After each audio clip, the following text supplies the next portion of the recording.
A regular commercial flight to an extraordinary part of the world. A lot of tourists fly in just for scenery. Thai Airways 311 is bound for Kathmandu, but it never arrives. Thai 311, Kathmandu. Please report your position. Until the airplane is found, it's difficult to figure out what might have happened. This is where we search. A high-altitude trek leads investigators to one of the most remote places on Earth. You couldn't tell that you had an Airbus A310 aircraft there. You couldn't even tell you had two engines. How can they ever hope to piece together what happened? Right away, you knew you were really going to be in a difficult situation.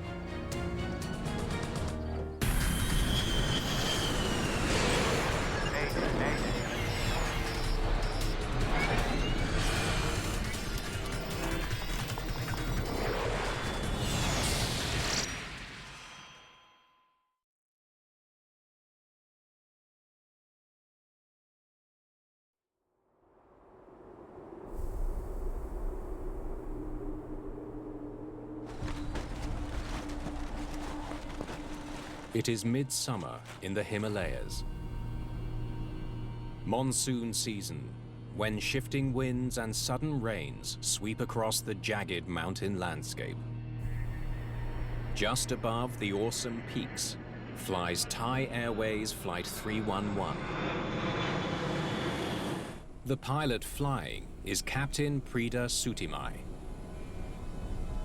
His first officer is Phunthad Bunyaye. I will never get tired of seeing these mountains. It truly is an extraordinary sight, brother.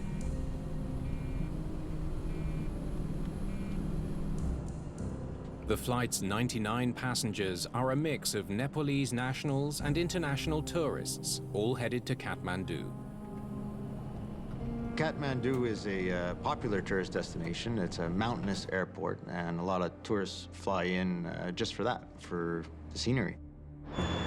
The Thai Airways plane is an Airbus A310, a medium to long-range twin jet.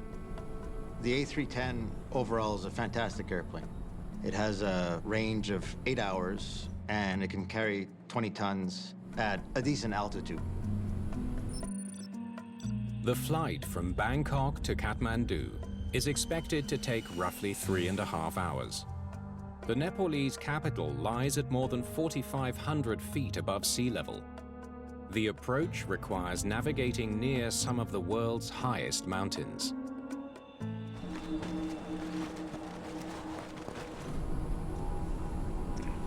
Kathmandu, Thai 311, request descent.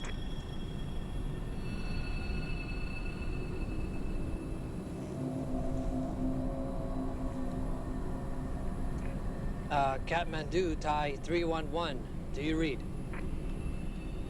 The first attempts that the flight crew had with air traffic control, they called 3 times and got no response at all. Kathmandu, Thai 311, do you read? The acoustics were not very good. There was a lot of echoing on the frequencies. Maybe it had been caused by the mountains. Kathmandu, Thai 311. 311, Kathmandu, go ahead. Finally, the Nepalese controller hears the call. Request descent. Thai 311, have negative traffic at or above flight level 150 within our jurisdiction. Except Royal Nepal at 206. You are cleared for descent.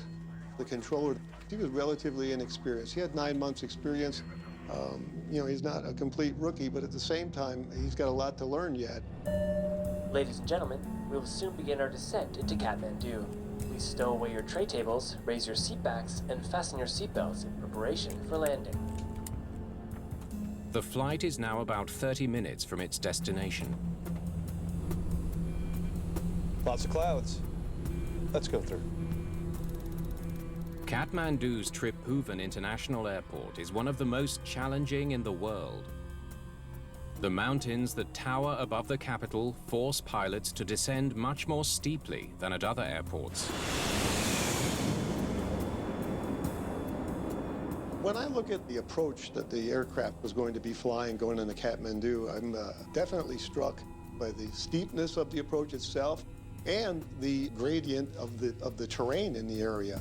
Go ahead. Would you request for runway 02, please? Thai 311, request 02.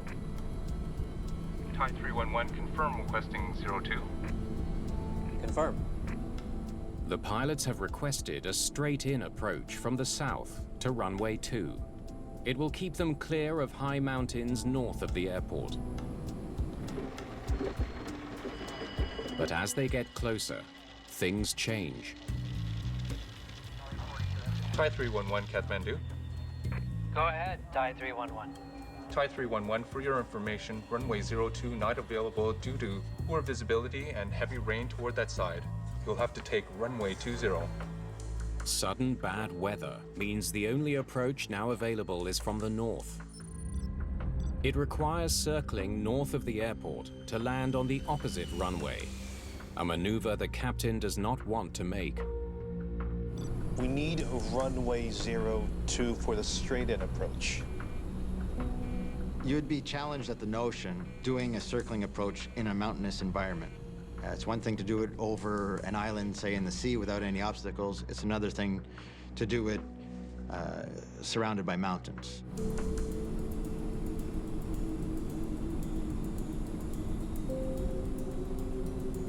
I guess we can't make it, brother. Please check the fuel to Calcutta. The captain decides to abandon the landing and divert to an airport in India. Fuel. We got enough to get to Bangkok. And for Calcutta, how much do we need?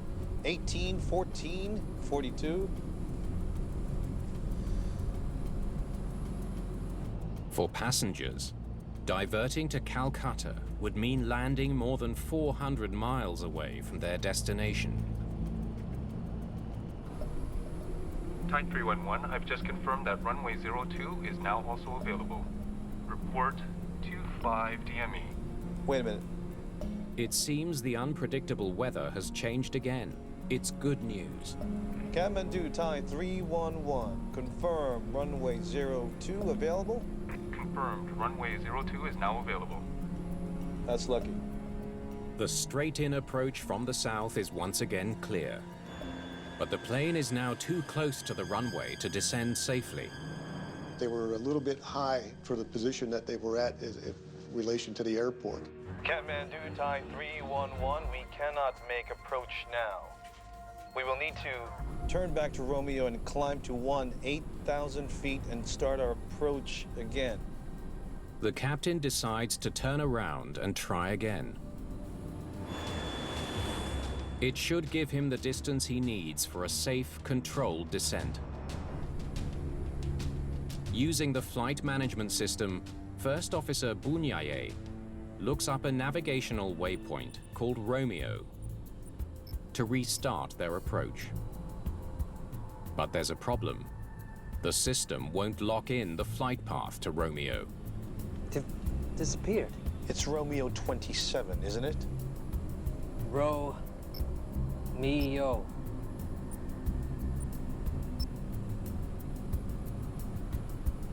Kathmandu, what is the visibility?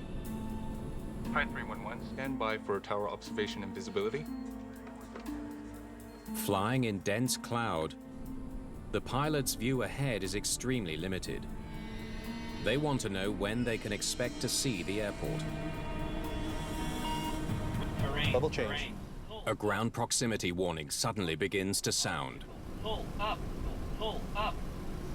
Airspeed low. Turn back, turn back. It's false, it's false. Terrain. Pull up. Don't sink.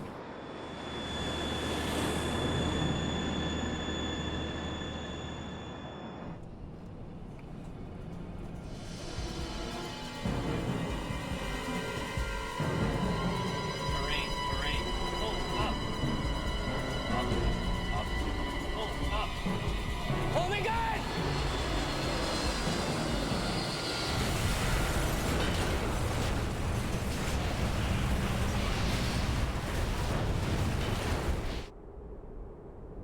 Thai 311, please report your position. Thai 311, Kathmandu, please report your position. In the mountains of Nepal, a search is underway for Thai Airways Flight 311.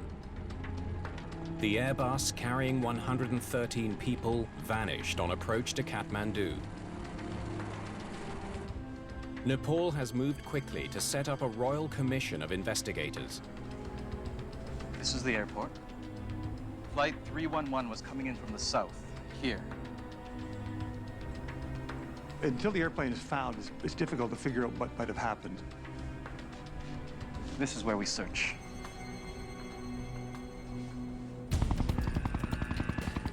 They search an area covering dozens of square miles to the south of Kathmandu.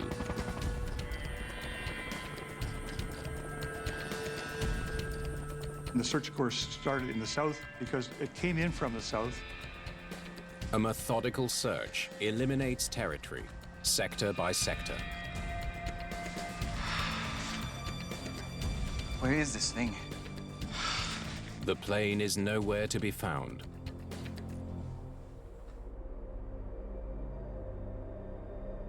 Time is of the essence.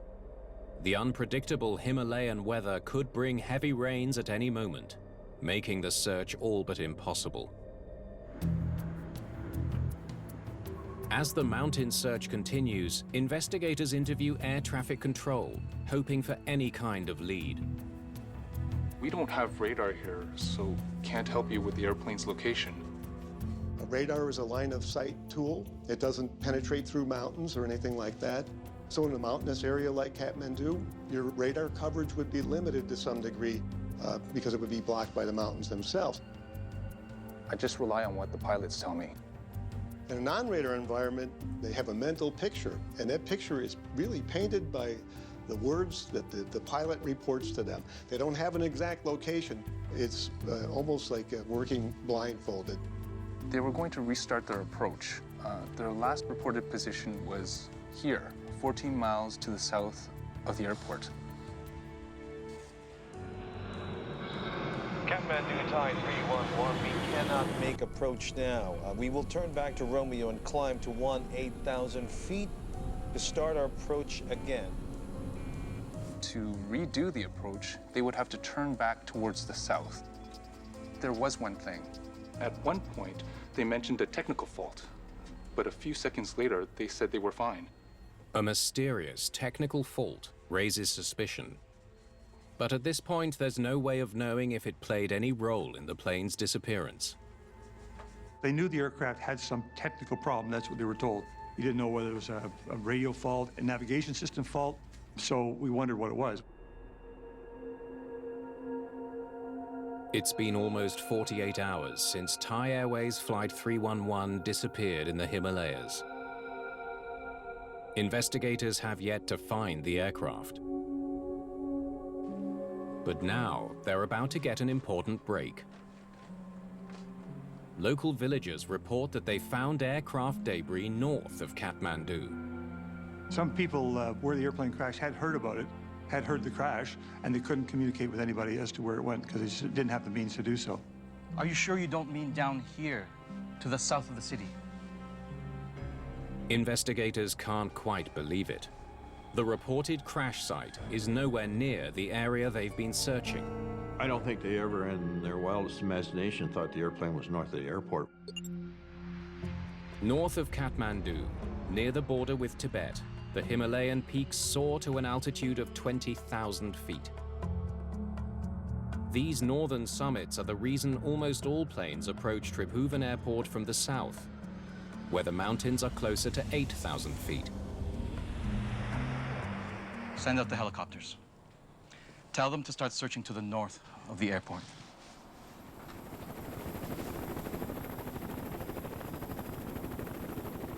Later that day, 27 miles north of Kathmandu, search crews find the remains of Thai Airways Flight 311. The point of impact is a steep rock face more than 11,000 feet up the side of a remote mountain. It hit essentially a vertical rock face, and then the whole aircraft just tumbled down into a valley. There was some small evidence of fire, but mostly just total destruction of the aircraft. None of the 113 people on board have survived. It immediately created some mysteries as to what might have happened, why the airplane got to a place that was not expected. The challenge for investigators is unlike anything they've encountered before. The terrain is so extreme, helicopters can't land near the impact zone. The team will have to trek more than 3,000 feet up from the base camp to reach the wreckage.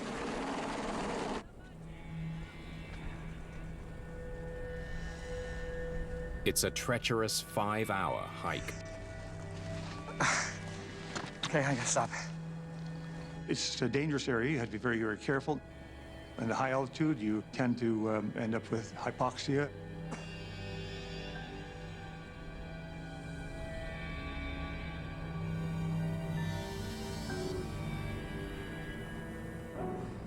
It isn't long before the mountains let it be known just how dangerous they can be. What happened? What's going on? One of the investigators died. A British investigator for Airbus suffers fatal complications from hypoxemia, a lack of oxygen in the blood due to thin air at high altitude. It's bad enough that people die in the accident, but you don't want other people dying trying to solve the accident or recover things from the accident site. And so that was a shock. It's now brutally clear to everyone. On this mission, the stakes could not be higher.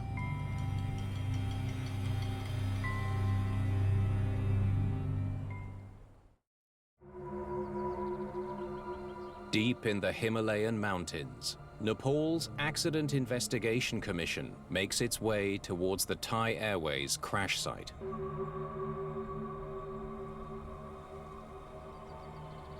The team includes experts from around the world, including Canada's David Raw. You're there to hopefully find something to prevent recurrence, to save somebody else from having that same tragedy in their lives or have a similar outcome. That's why you're there.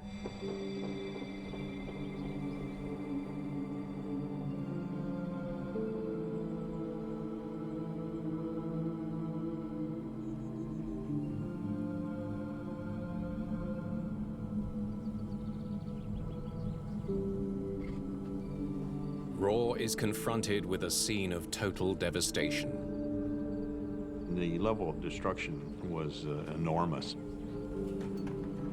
You couldn't tell that you had an Airbus A310 aircraft there. I mean, you couldn't even tell you had two engines. The first big question they have is how did Thai Airways Flight 311 end up here? The Airbus should never have been flying north of the airport. Searchers soon find the cockpit voice recorder, but that won't reveal the flight path. Investigators already know the airport has no radar data. Their best chance of discovering how the plane reached this fatal impact zone is to find the flight data recorder. Right away, you knew that if you didn't have the FDR, then you were really going to be in a difficult situation in terms of trying to determine cause or probable factors. Still no sign of the FDR? No. Unfortunately not. The intensive high-altitude effort has already killed one team member. Investigators know that their time on the mountain will be limited. Right over there. An airport hangar in Kathmandu is the final stop on a long journey for wreckage collected from the mountainside. The Sherpas would bring down the pieces that we identified down to the landing zone. Then the Nepalese army and their helicopters would put them in nets and then sling them down to the hangar at the airport. With still no word on the plane's flight data recorder, investigators review the A310's maintenance records. In any investigation, you don't just sit and wait for the recorders. You start doing work right away. For example, were there any problems with the aircraft before the accident? They already know that the Thai Airways pilots reported an unknown technical fault to air traffic control. It's a red flag, and there's so many different areas that could be called a technical fault. You know, was it a configuration issue? Was it a power issue? Was it a landing gear issue? It just opens up Pandora's box of what it can be. Hey, look at this. The day before the flight, there was a circuit breaker failure on the plane. There was a recurring problem with the XP205 bus, and that bus was related to navigation equipment, so we were kind of thinking, well, perhaps we better look at that in more detail. The XP205 bus carries electrical power to several important systems, including the plane's navigation system. Maybe the bus failed while they were in flight. It's possible. A malfunction in the navigation system could explain the location of the crash. If that bus failed, would wipe out the co-pilot's electric instruments, which would show his position and his navigation. That would be pretty critical. But in order to prove their theory, they'll have to track down the XP205 bus amidst piles of burnt and twisted debris. It's hard to tell what we're even looking at here. Given the destruction of the aircraft, it's very difficult to track down those types of technical issues. As team members comb through the wreckage, the investigation takes an unexpected turn.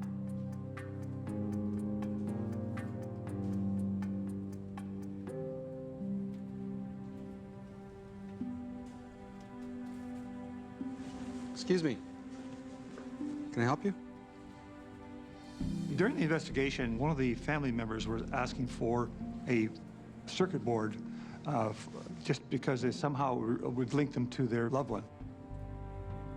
The unusual request leads to an incredible find.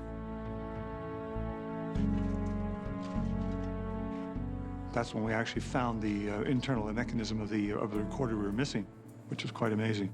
The FDR should provide crucial data on the plane's speed, direction, and altitude throughout the flight. You always hope that luck is on your side, that things will happen to your benefit, and those are the kind of moments you really hope for as an investigator. It's the breakthrough they've been waiting for. Evidence that could reveal how a plane flying south of the airport ended up slamming into mountains to its north. Ready? Okay, start it up. The cockpit voice recorder from Thai Airways Flight 311 is finally ready for analysis. Lots of clouds. Let's go through. Investigators hope to hear something that might help explain why the Airbus hit a mountain at over 11,000 feet. Thai 311 Kathmandu. Go ahead. Would you request for runway 02, please? Thai 311, request 02. Thai 311, confirm requesting 02. Confirm. As they initiate their descent, all seems normal. I guess we can't make it, brother. Please check the fuel to Calcutta. But as the captain considers diverting to Calcutta, the atmosphere in the cockpit seems to change. Fuel. We got enough to get back to Bangkok. And for Calcutta, how much do we need? 18, 14, 42? I mean, he's really getting frustrated with his first officer. I got the impression that the answers from the first officer were not what the captain was looking for. They weren't communicating properly with each other. Thai 311, I've just confirmed that runway 02 is now also available. Report 25 DME. Wait a minute. Kathmandu Thai 311, confirm runway 02 available? Investigators then notice something else out of the ordinary. Confirmed, runway 02 is now available. Request surface condition, please. Wait a minute. Stop. The pilot on the radio is not the first officer. It's the captain. Why was the captain speaking with the controller? As the pilot flying, the captain should never have been speaking with air traffic control. It's up to the first officer, as the non-flying pilot, to do the communication, but it didn't unfold that way. Normally, division of duties in a cockpit's very important in sharing workload. But in this case, I noticed that the captain was, in many cases, taking over the radio transmission work. Speed brake in. Flap 15. Speed brake in, flap 15 selected. As they keep listening, they hear the captain's frustration grow. Damn it. The flaps cannot be extended. The flaps would not extend to full configuration, which for the Kathmandu approach is essential.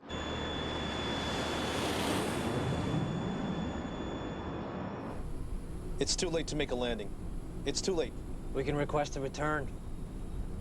Damn it. Kathmandu, Thai 311. Request to maintain 10,500. And request to go back to Calcutta due to technical. It's now clear that the technical problem has nothing to do with a circuit breaker. It's the wing flaps. They won't extend to 15 degrees. When they went to 15 and 15, of course, they didn't get 15 and 15. They got the one chime, and they had a flap fault. But just how serious a problem is it? Will it affect the captain's ability to control his plane?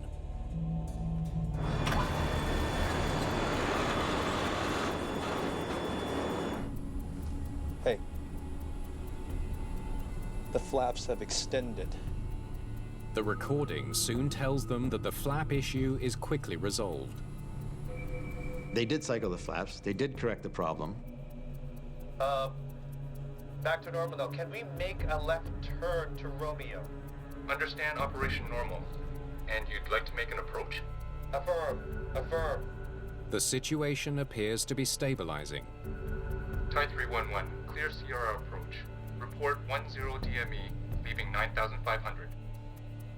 But the captain's frustration soon returns. We can't land at this time. We have to make a left turn back to Romeo and start our approach again. Communication with ATC was anything but great. It was fragmented. It was unclear. Thai 311, go ahead, your DME distance. We are 9 DME, 10,500 feet.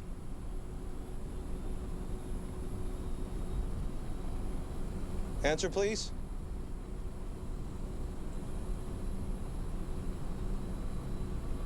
Answer, please. Repeated requests to return to Romeo were pretty much unanswered.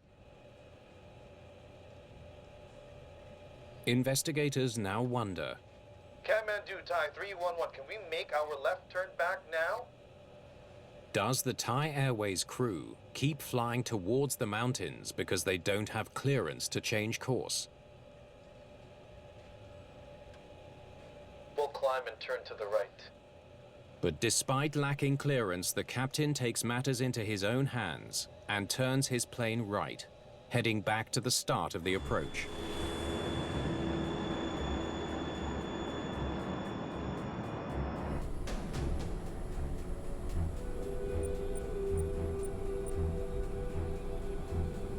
They're all gone. They've disappeared. Moments later, there is more uncertainty in the cockpit. It's Romeo 27, isn't it? Mio. Also, the captain seemed to be getting frustrated with the co-pilot's efforts to put things in the navigation system.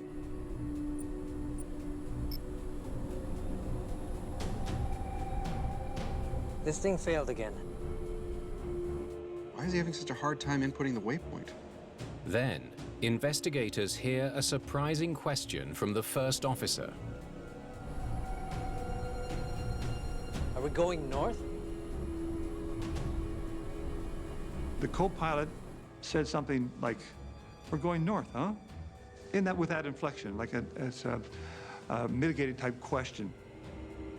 The recording presents a troubling contradiction. Though clearly frustrated with air traffic control and with his co-pilot, it seems the captain managed to turn south away from the mountains. Yet minutes later, they hit a wall to the north. Terrain, terrain.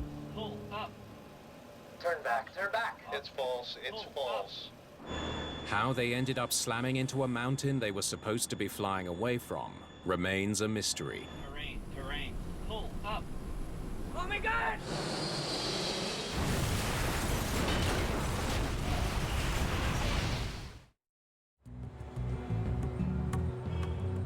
In Nepal, investigators have ruled out the possibility that a faulty circuit breaker caused the Thai Airways 311 disaster.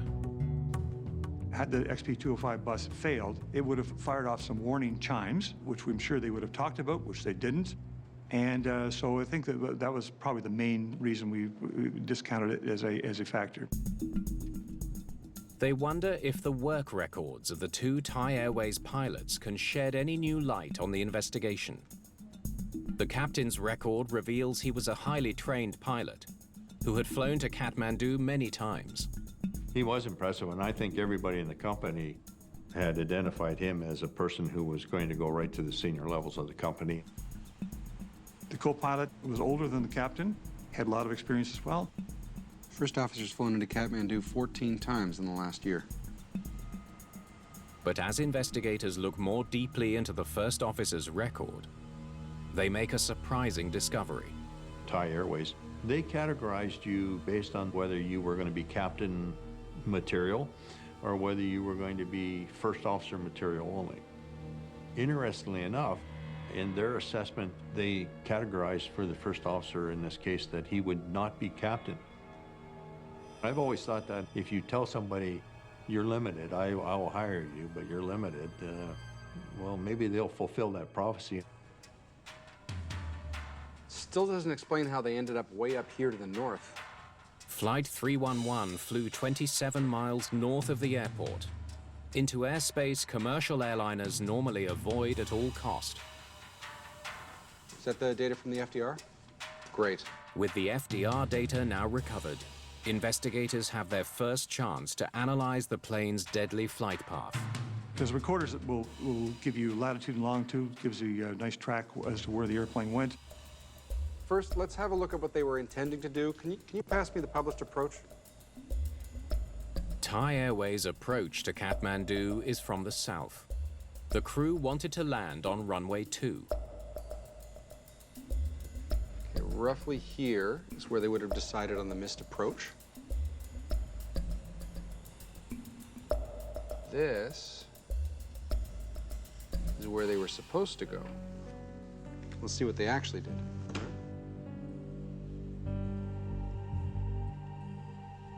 The data shows Flight 311 proceeding north towards Kathmandu. Everything seems to be in order. And right here, they're looping around to restart their approach, right? All right.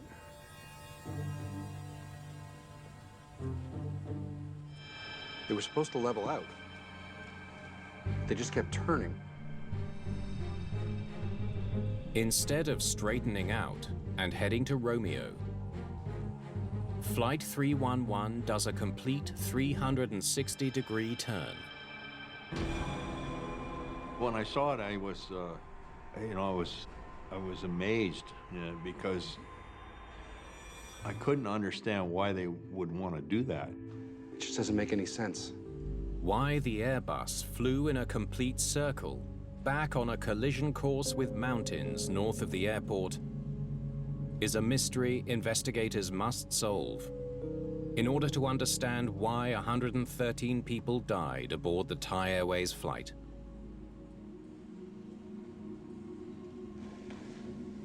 Ready? Ready. Fire it up. In search of answers, they turn to a flight simulator. In terms of simulator testing, the one thing that it allows the investigators to do is to replicate what happened and understand what the crew would see or any other problems that they would face. The captain just took over communications with the controller. Yeah, okay. Kathmandu, Thai 311 confirmed. Runway 02 available? At this point, the captain is flying the aircraft, monitoring the instruments, and speaking to the controller, all on one of the steepest, most difficult descents in aviation. Speed brake in. Flap 15. Speed brake in. Flap 15 selected.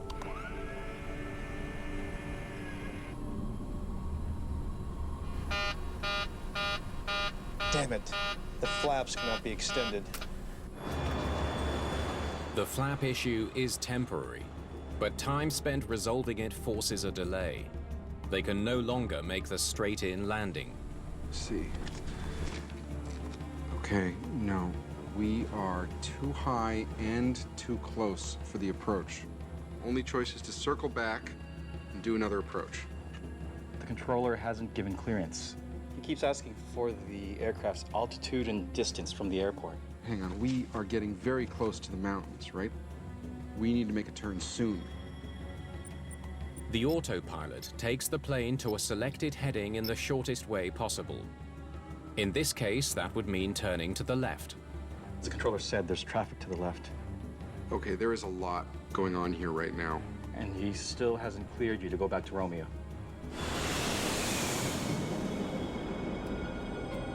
Needing to turn before he reaches the mountains north of Kathmandu and with traffic on his left, the captain decides to override the autopilot. We'll climb and turn to the right. He can turn right by turning the heading knob incrementally in the same direction.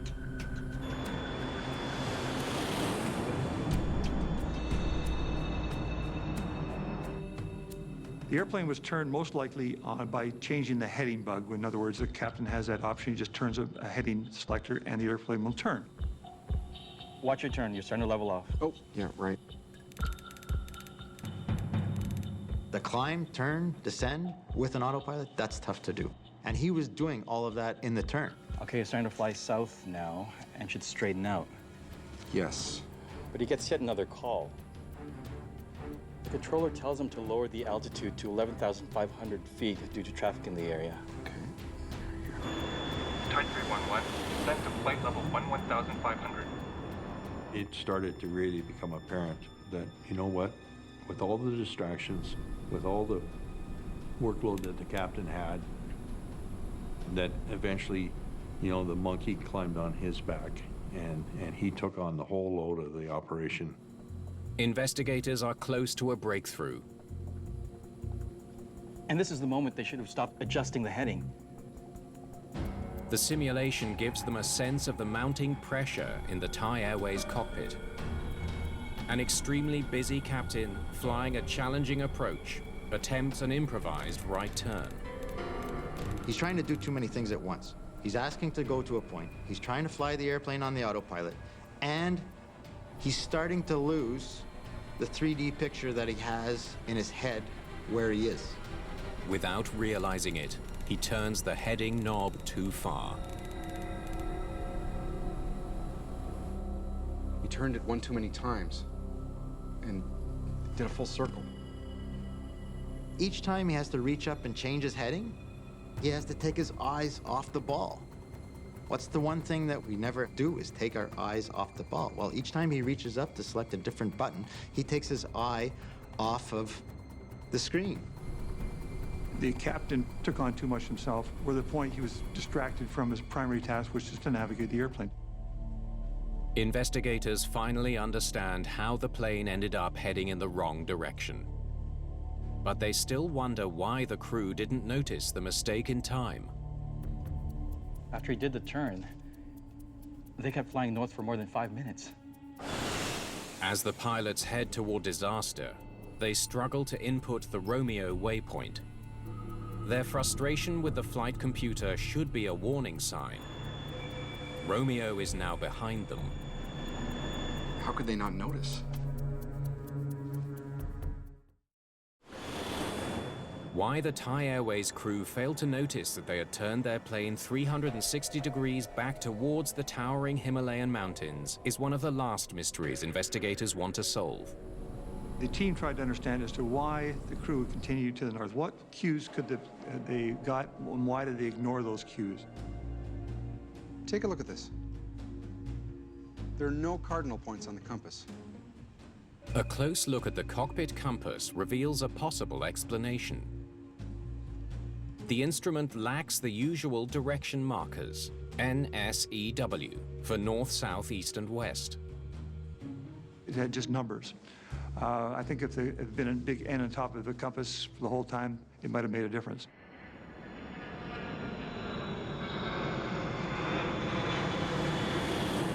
When you're fully confident about where you're going, at what altitude, in what direction, when you think you have the mental picture, but yet you don't actually have the mental picture. You're situationally unaware of where you are.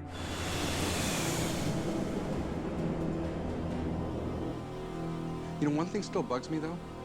Why didn't the controller figure out where the plane was? Just over 3 minutes before impact, the controller asks the captain for their distance from the airport. Thai 311, go ahead your DME for Kathmandu. We are 5 DME from Kathmandu. The captain reports that he's 5 miles away. The reported distance by the pilots just didn't make any sense to the controller. It's been 5 minutes since the Thai captain reported turning back towards Romeo. If he's flying south, away from the airport, he should be about 25 miles away, not 5.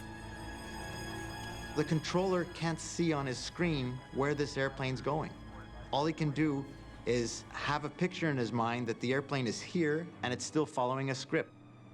But guess what? The airplane's no longer following that script. Confirm, 25 DME? 505. The pilot, when the controller asked him about that, very firmly said 505. And I think that had the effect of shutting down an inexperienced controller. Roger, report over Romeo. And forcing him to not probe deeper and ask any further questions. And that's a real shame, because I think in this event, it might have made all the difference in the world. Are we going north? We will turn back soon. And then, only many miles north of the airport, at some point does the first officer say, "Hey, my display says I'm north of the airport." And he looks over and he says to the captain, he says, "We're north of the airport," but by then it's too late. Terrain. Turn back. It's false. It's false. He's totally locked into being in another place, and nothing that the first officer was going to say was going to change his perception of where he was.